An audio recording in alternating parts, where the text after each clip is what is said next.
زیر بحث آئے گا اس آیت میں بھی آگے جا کے، یہ دونوں روایتیں بھی۔ جی تو اس میں پھر آپ ون بائی ون چلتے ہیں آگے۔ یہ جو پہلا حصہ ہے کہ جہاں پہ اللہ تعالیٰ نے سورج کی گواہی دی ہے، چاند کی، اس کے پیچھے دن روشن، تو یہ اصل میں جیسے سعد بھائی نے بھی کہا کہ یہ آفاق کی بعض نمایاں نشانیوں کی طرف توجہ دلائی ہے۔ اس لحاظ سے اگر قرآن پاک کو آپ دیکھیں تو قرآن پاک ایک عام انسان جو کہ مطلب یعنی وہ ہے کہ سمجھے کہ let's say چرواہا ہے یا ریڑھی بان ہے، یا ایک شخص جو کہ بالکل چیزوں کو ڈیٹیل میں نہیں دیکھتا، لیکن اس کے سامنے ارد گرد یہ تمام نشانیاں موجود ہیں۔ قرآن ان کو بھی مخاطب کرتا ہے، ان کے لیے بھی تزکیے کا، ان کے لیے بھی یاد دہانی کا باعث بنتا ہے، کیونکہ یہ سب چیزیں تو ہر شخص اپنے ارد گرد دیکھتا ہے۔ اور قرآن کے اندر وہ چیزیں بھی ہیں جو کہ ذہین اذہان کو، جو کہ چیزوں کے اندر اتر کر چیزوں کی طرف غور کرتے ہیں، ان کو بھی ان کے لیے بھی تسلی کا باعث بنتا ہے۔ تو یہ تمام نشانیاں جو ہیں، آفاقی نشانیاں ہمارے ارد گرد موجود ہیں، جو باہم دیگر جوڑے جوڑے ہونے یا دوسرے الفاظ میں زوجین کی حیثیت رکھتی ہیں۔ دن رات، سورج چاند، آسمان و زمین، یہ اصل میں جوڑا ہے، اور آپس میں ایک طرح کا تعلق رکھتی ہے۔ اشیاء کے جوڑے جوڑے ہونے سے، یعنی جہاں پہ بھی اللہ تعالیٰ نے اشیاء، اور اگلی سورہ میں اللہ تعالیٰ باقاعدہ جوڑے کا ذکر کریں گے، چیزوں کو جوڑے میں پیدا کرنے کا، تو اللہ تعالیٰ نے جہاں جہاں اشیاء کا جوڑے جوڑے ہونے کا ذکر کیا ہے، تو وہاں سے قرآن نے توحید، معاد یعنی قیامت، جواب دہی جب دن آئے گا، اور جزا و سزا پر دلیلیں قائم کی ہیں۔ تو یعنی کس طرح مثال کے طور پہ جہاں پہ اللہ تعالیٰ یہ بتاتے ہیں کہ چیزیں جوڑے جوڑوں کی شکل میں ہیں، تو اللہ تعالیٰ وہاں پہ اصل میں یہ بتانا چاہتے ہیں کہ اس دنیا کا بھی ایک جوڑا ہے جو کہ آخرت ہے، اور اگر اس آخرت کے ساتھ ملائے بغیر اس کو سمجھو گے تو تمہیں دنیا سمجھ نہیں آئے گی۔ بالکل اسی طرح ہی اللہ تعالیٰ جہاں پہ جوڑوں کا ذکر کرتے ہیں جو کہ آپس میں ایک طرح کی ان کے درمیان سملیرٹیز ہوتی ہیں، لیکن ہوتی وہ دونوں ڈفرینٹ ہیں چیزیں، تو یعنی سملیرٹی بھی ہے، مل کے وہ ایک مقصد پورا کر رہی ہیں، لیکن آپس میں بہت الگ الگ نیچر بھی رکھتی ہیں۔ تو وہاں سے توحید پہ بھی اللہ تعالیٰ استدلال کرتے ہیں قرآن پاک میں، جو نوحیل نے بھی پہلے سوال کیا اس پہلو سے بھی، کہ توحید پہ اس طرح کی یہ تمام چیزیں الگ الگ ہیں لیکن ایک ہی مقصد پورا کر رہی ہیں، تو اس کا مطلب ہے کہ اس کے پیچھے ایک ہی خدا، ایک ہی ذہن ہے جو کہ اس کو، ان سب مختلف چیزوں کو ایک ہی گول اچیو کرنے پہ لگایا ہوا ہے، اور پھر جزا و سزا پر بھی دلیل قائم کرتے ہیں، ہم دیکھیں گے آگے جا کے۔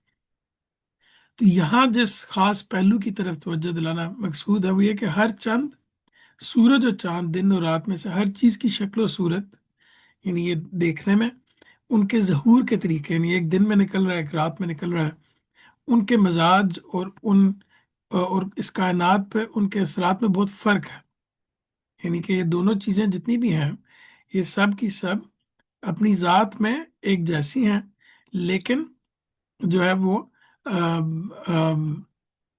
یعنی دونوں میں ایک فرق بھی ہے آپس میں۔ سوری میں آگے نکل گیا تھوڑا۔ تو یعنی ان کے اثرات میں بہت فرق ہے، جس کے سبب سے یہ دنیا ازداد کی ایک رزم کا معلوم ہوتی ہے، یعنی کہ ایسی جگہ معلوم ہوتی ہے جہاں پہ چیزیں آپس میں بہت کنفلکٹ میں ہیں، ڈفرینٹ ہیں، پانی ہے، آگ ہے، دن رات، چاند سورج، یہ سب چیزیں الگ الگ محسوس ہوتی ہیں آپس میں کنفلکٹ میں، لیکن مدبر کائنات نے ان ازداد کو اس طرح اس عالم کی مشین میں فٹ کیا ہے کہ مجال نہیں کہ کہیں ان میں کسی قسم کا تصادم واقع ہو، بلکہ یہ نہایت سازگاری کے ساتھ اپنے اپنے دائروں میں کائنات کی مجموعی مسلحت میں رات دن سرگرم ہے۔ یہ وہی بات کہ اصل میں ان سب کے پیچھے، تمام ازداد کے پیچھے، اگر ہم ایک خدا کو نہ مانیں تو پھر یہ ایک ایسی جگہ معلوم ہوتی ہے جہاں پہ سب چیزیں ضد میں موجود ہیں، آم، اور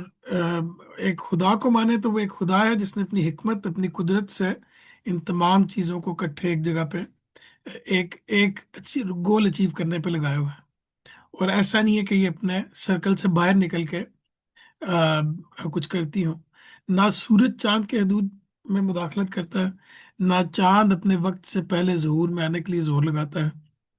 نہ دن کی عتاب کے وہ اپنے وقت سے پہلے برآمد ہو، اور نہ رات کی یہ مجال کہ وہ دن کو اس کی ڈیوٹی پوری کرنے سے پہلے ہی برخاست کر دے۔